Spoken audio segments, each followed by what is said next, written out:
नमस्कार मित्रमैत्रिणींनो, माझ्या यूट्यूब चॅनलमध्ये तुमचं स्वागत आहे. धार्मिक श्रद्धेनुसार हनुमानजींचा जन्म चैत्र महिन्याच्या पौर्णिमेच्या दिवशी आई अंजनी आणि राजा केसरी यांच्या पोटी झाला होता. हिंदू दिनदर्शिकेनुसार हनुमान जयंती म्हणजे चैत्र महिन्यात 12 एप्रिल रोजी पहाटे 3:21 सुरू होईल. तसेच दुसऱ्या दिवशी 13 एप्रिल रोजी सकाळी 5:51 संपेल. उदय तिथीनुसार 12 एप्रिल रोजी हनुमान जयंती साजरी केली जाईल. हनुमान जयंतीच्या दिवशी हनुमानजींच्या सोबत राम आणि माता सीतेची पूजा केली जाते. या दिवशी सकाळी उठून अंघोळ करून आणि लाल कपडे घालावे. त्यानंतर हनुमानजींना प्रसाद म्हणून सिंदूर, लाल फुले, तुळशीची पाने, बुंदीचे लाडू अर्पण करावे. त्यानंतर मंत्राचा जप करतात. त्यानंतर हनुमान चालीसा आणि सुंदरकांडाचे पठण केले जाते. शेवटी आरती करून सर्वांना प्रसाद वाटला जातो. आपल्या हिंदू धर्मात हनुमानजींना 7 चिरंजीवींपैकी एक मानले जाते. ते अजूनही पृथ्वीवर आहे असे म्हटले जाते. धार्मिक श्रद्धेनुसार हनुमान जयंतीच्या दिवशी योग्य विधीने पूजा केल्याने व्यक्तीला हनुमानजींचा आशीर्वाद मिळतो, ज्यामुळे त्यांच्या जीवनातील सर्व दुःख आणि संकटे दूर होतात. या दिवशी पूजेदरम्यान त्यांना फुले, हार, सिंदूर, बुंदी किंवा बेसनाचे लाडू, तुळशीची पाने अर्पण करून त्यांना प्रसन्न केले जाते.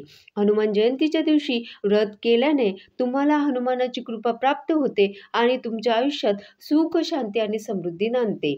संतान प्राप्तीसाठी हनुमान जयंतीला व्रत करणे फायदेशीर ठरते. तुमच्या आयुष्यातील संकट दूर करण्यासाठी हनुमान जयंतीच्या दिवशी हनुमान चालीसाचे पठण करावे. मंगळवारच्या दिवशी हनुमानाची पूजा आणि त्यांना सिंदूर अर्पण केल्याने तुमच्या कुंडलीतील मंगल दोषही दूर होतो. हनुमान जयंतीच्या दिवशी उपाय केल्याने तुमचं आरोग्य निरोगी राहण्यास मदत होते. समर्थ रामदास स्वामींनी रचलेल्या मारुती स्तोत्रात हनुमानाची महती सांगण्यात आली आहे. यावरूनच हनुमानाची भव्यता आणि वेग यांची प्रचिती येते. मात्र याच मारुतीचा जन्म कसा झाला हे आपल्याला माहीत आहे का? हनुमान अर्थात मारुती हे शौर्याचे आणि प्रामाणिकपणाचं आगळं-वेगळं प्रतीक आहे.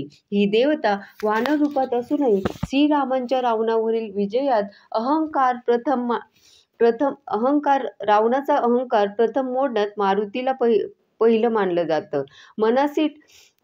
मनासी टाकिले मागे कधीसी तुलना नसे, अनुपासूनी ब्रह्मांडा एवढा होत जातसे, असं समर्थ रामदास स्वामी यांनी रचलेल्या मारुती स्तोत्रात म्हटलं आहे. यावरूनच हनुमानाची भव्यता आणि त्याची प्रचिती येते.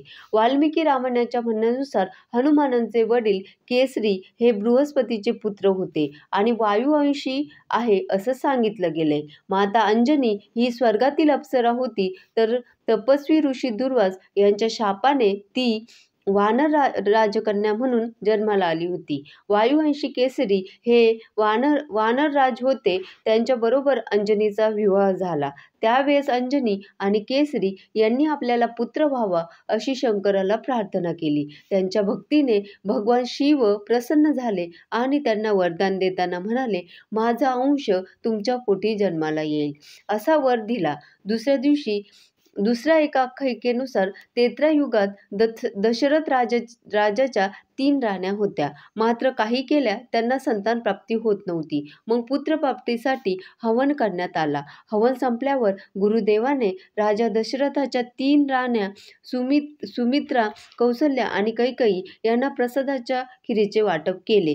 त्यावेळी खिरेचा थोडासा भाग एका पक्षाने पळवून नेला होता. तो पक्षी उडत अंजनीच्या आश्रमात गेला. माता अंजनी तिथे तपश्चर्या करत होती. तिथेच त्या पक्षाच्या चोचीतील खीर माता अंजनीच्या हातात सांडली. ती खीर भोलेनाथांचा प्रसाद आहे असं मानून अंजनीने ती खीर खाल्ली आणि त्यातून शिवाचा अंश असलेल्या हनुमानाचा जन्म झाला असं सांगण्यात येतं. तो दिवस चैत्र महिन्याचा शुक्ल पक्षाच्या पौर्णिमेचा दिवस होता.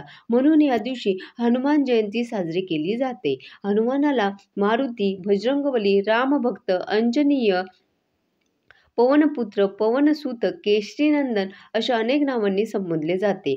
हनुमानाचे शस्त्र गदा आहे. हनुमानाला मारुती म्हणण्याची पद्धत केवळ महाराष्ट्रातच आढळून येते. हनुमानाला तेल, सिंदूर, रुईची फुलं, पाने अर्पण करण्याची परंपरा आहे. हनुमानाला महादेवाचा अवतार मानले जाते. एका मान्यतेनुसार हनुमानाची भक्ती आणि श्रद्धा पाहून सीता मातेने त्याला अमरत्वाचे वरदान दिले. हा दिवस नरक चतुर्थीचा होता. सूर्याला गिळंकृत करण्यासाठी गेलेला हनुमान इंद्राच्या वज्रामुळे जखमी झाला. या घटनेमुळे वायुदेव क्रोधित झाले. अखेर सर्व देवतांनी हनुमंताला अस्त्रे, शस्त्रे आणि चिरंजीवत्वाचे वरदान दिले.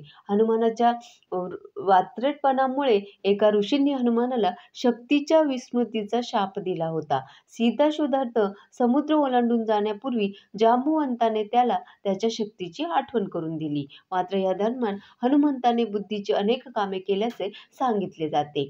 हनुमानाच्या गळ्यातील जानवे हे ब्रह्मतेजाचे प्रतीक असून हनुमान हा महादेवांचा अवतार असल्याने त्यात लय करण्याचे सामर्थ्य आहे. हनुमान शक्ती आणि सामर्थ्यासाठी जेवढा प्रसिद्ध आहे तेवढाच तो बुद्धीसाठी सुद्धा प्रसिद्ध आहे. लहानपणी हनुमानाने गुरुकुलात जाऊन अनेक विद्या आत्मसात केल्या. वानरांची युद्ध करण्याची विशिष्ट पद्धतही त्याने शिकून घेतली. वेद, उपनिषदे त्याने लहानपणीच तोंडपाठ केली होती. हनुमानाला अनेक भाषा येत होत्या. म्हणूनच रामलक्ष्मणाची खबर काढण्यासाठी सुग्रीवताने हनुमानाला पाठवले होते. हनुमान स्तोत्र आणि हनुमान चालीसा म्हणणाऱ्यांना आत्मिक समाधानाची प्राप्ती होते. धन्यवाद.